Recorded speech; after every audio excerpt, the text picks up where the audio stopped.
Hi everyone, Nifty का analysis देख लेते हैं कल के लिए। कल ट्यूसडे है, एक्सपायरी है निफ्टी की, तो क्या डायरेक्शन रहेगी? क्योंकि हमने देखा फ्राइडे भी मार्केट अच्छा खासा बुलिश रहा है और मंडे का दिन भी आप देखो बुलिश रहा है।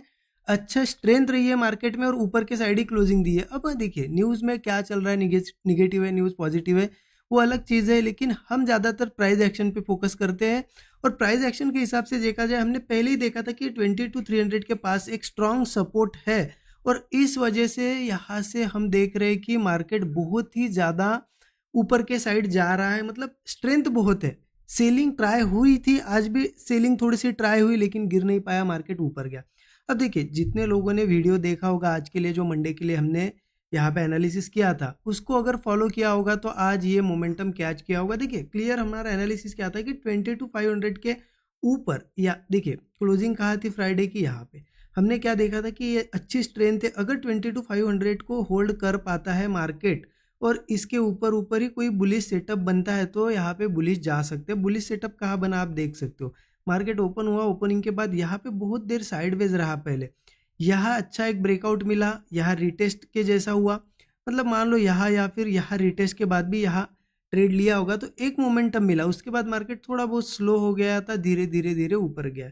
एक मोमेंटम कैच हो सकता था। हाँ, इशू उन्हीं लोगों को आया होगा जैसे कि यहाँ पे अगर ट्रेड्स ट्राई किए होंगे, उसके बाद क्या होता है कि 2-3 ट्रेड होते हैं तो फिर ट्रेड हम ट्राई नहीं करते कि चलो यहाँ पे ही हो गए, उसके इसलिए फिर मोमेंटम कैच नहीं किया जाता। लेकिन अगर इस ब्रेकआउट के बाद एनालिसिस के हिसाब से भी आप चले होगे कि चलो रुके, आप थोड़ा अच्छा ब्रेकआउट होने दिया, ट्रेड लिया, तो ये मोमेंटम ईजिली मिला होगा। अब इम्पोर्टेंट क्या है कि क्या आगे भी ऊपर जाएगा? देखिए पॉसिबिलिटी बहुत ज़्यादा है। मैं आपको प्राइस एक्शन दिखाता हूँ कि क्यों मुझे लग रहा है कि और थोड़ा ऊपर जा सकता है। और यहाँ से ऊपर क्यों गया देखिए वो भी दिखाता हूँ आपको। चलिए उसके लिए वीकली चार्ट पे, वीकली चार्ट ओपन करता हूँ और मैं एक ट्रेंड लाइन पहले सबसे पहले मार्क करता हूँ, उसका इंपॉर्टेंस समझिए और मार्केट यहाँ से क्यों गया ऊपर वो भी आपको फिर समझ में आएगा। इसलिए मैं वो लेवल आपको बार बार बता रहा था 22,300। 22,300 क्यों बता रहा था? क्योंकि पहले मार्केट ने देखिए यहाँ से एक बाउंस लिया था बहुत ही तेजी से, लगभग 4 से 5 हज़ार पॉइंट का मोमेंटम था। उसके बाद नीचे आया मार्केट, यहाँ से बाउंस लिया और बहुत फास्ट, ये वीकली कैंडल है, आप देखना जैसे यहाँ पे गैप अप हो रहे ऊपर जा रहा है वैसे ही यहाँ से गया था मार्केट। ये भी 4 से 5 हज़ार पॉइंट के आसपास का मूव है। और फिर अगर सेम ट्रेंड लाइन पे आएगा, देखिए एक बार दो बार गया, तीसरी बार आएगा तो उसका रिएक्शन देखने को मिलेगा। इसलिए ये बाउंस हमें देखने मिल रहा है अभी।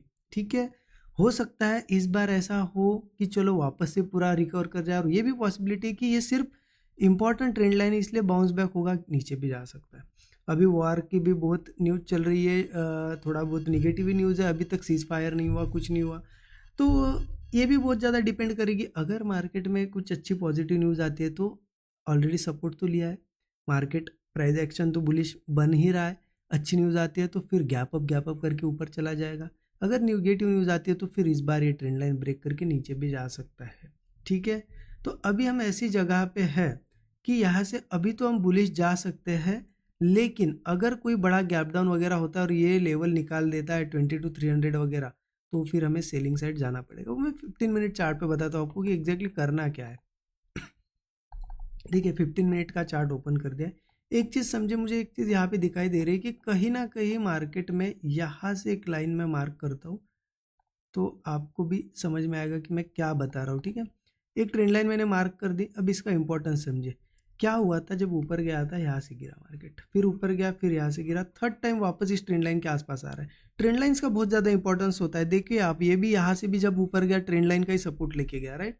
तो मुझे लग रहा है इतने ऊपर आया तो ये ट्रेंड लाइन टेस्ट कर सकता है। इसीलिए मेरा व्यू क्या रहेगा, अगर फ्लैट या छोटा मोटा गैप डाउन भी होता है तो भी मैं बुलिश जाने के लिए थोड़ा सा रेडी हूँ। मैं बियरिश कब जाऊँगा कि अगर देखिए इतनी अच्छी स्ट्रेंथ है, रिट्रेसमेंट बहुत छोटी की मार्केट ने, क्यों? क्योंकि स्ट्रेंथ ज़्यादा होती है तो रिट्रेसमेंट बहुत ज़्यादा नहीं करता है मार्केट, छोटी सी की फिर ऊपर गया, फिर हो सकता है थोड़ा कल यहाँ से रिट्रेस कर या गैप डाउन हो, और अगर यहाँ पे फिर से मिलता है मुझे होल्ड करता हुआ और ब्रेकआउट देता हुआ, मैं फिर से बुलिश जाऊँगा। क्योंकि मुझे लग रहा है एक बार ये ट्रेंड लाइन टेस्ट होगी 23,000 तो एक बार वापस से मार्केट टेस्ट कर लेगा और हो सकता है फिर ऊपर भी चला जाए। ठीक है, अगर इसके ऊपर सस्टेन करता है 23,000 के। लेकिन यहाँ कहीं मार्केट छोटा मोटा गैप डाउन या फिर यहाँ से थोड़ा नीचे भी मिलता है, मैं बुलिश जाऊँगा। बियरिश कब जाऊँगा, मैं सेल कब करूँगा? बहुत बड़ा अगर गैप डाउन होता है तो। क्योंकि देखिए यहाँ जैसे ऊपर आया था हमने देखा था कि चलो 22,500 के नीचे जाता है हम सेल कर सकते, लेकिन अब अच्छा स्ट्रक्चर बन गया है। अब सेलिंग के लिए दो ही चीज़ है, एक तो इस ट्रेंड लाइन के आसपास ओपन हो यहाँ से, फिर या फिर मान लो छोटा मोटा गैप अप भी होता है और वापस ट्रेंड लाइन के नीचे आ जाता है और उसके बाद ऐसा स्ट्रक्चर बनने लगता है। क्योंकि ये स्ट्रक्चर कैसा है देखिए, ये हायर हाइज बना रहा है मार्केट, ठीक है। अब अगर हायर लोज बनना शुरू होते हैं ऐसे, तो जाके हम क्या कर सकते हैं, सेल कर सकते हैं, ठीक है।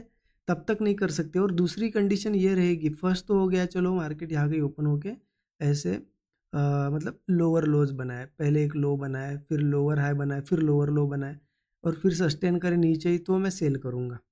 एक ये कंडीशन हो गई। दूसरी ये है कि बहुत बड़ा गैप डाउन होता है, तो अगर बहुत ही बड़ा गैप डाउन हो, मान लो 400 से 500 पॉइंट का गैप डाउन होता है और उसके बाद मार्केट रिकवर नहीं करता है, नीचे ही सस्टेन करता है, लोअर लोज बनाने लगता है या फिर कोई ब्रेकडाउन बनाता है, तो फिर जाके मैं सेल करूँगा। फिर से मार्केट इस लेवल पे आ सकता है 22,300 के आसपास, फिर 22,100 का भी सपोर्ट है, 21,900 सपोर्ट है, उसके बाद 21,700, ये सभी सपोर्ट लेवल्स है, ठीक है। ध्यान रखना, इन केस कोई बड़ा गैप डाउन वगैरह होता है तो इन लेवल्स पे बाउंस बैक मिल सकते हैं हमें, ठीक है।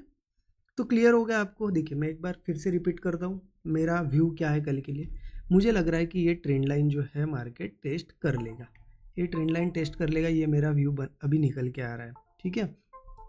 ये जो हमें ट्रेंड लाइन दिख रही है, तो इसीलिए मैं क्या करूँगा, अभी टेस्ट नहीं हुई है, थोड़ा सा यहाँ पे डिस्टेंस बाकी है, ठीक है, थोड़ा कवर करना बाकी है।